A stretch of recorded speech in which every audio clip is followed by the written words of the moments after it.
Ayan, tonight may original version. Ile-level up ko ang adobong kangkong. So, adobong kangkong ko na yan. Yan yung kangkong. Hiliwa ko yan ng ganyan.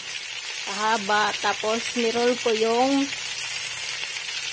pork bacon slice na pork. Tapos, sinoted ko ng cornstarch. Yan. Golden brown mo siyang ganyan. Le-level up ko yung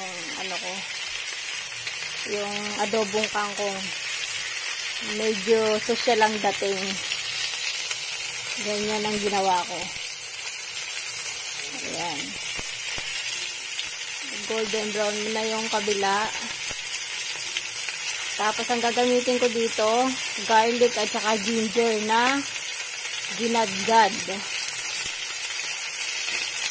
At meron din akong aswagi. Meron din akong aswagi na tofu. Nagagamitin, ihahalo ko dyan.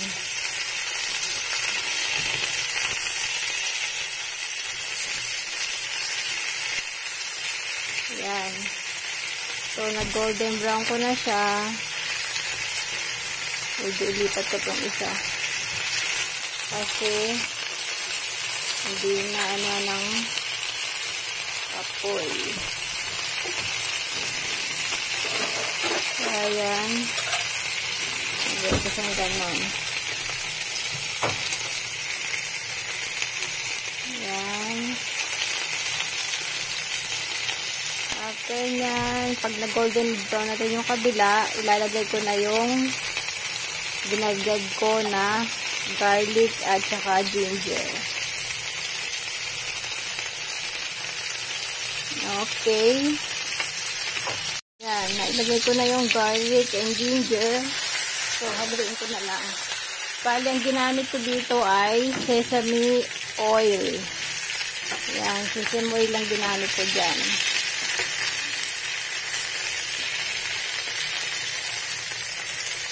Ang adobong kangkong na pinasosyal ng konti. Ayan.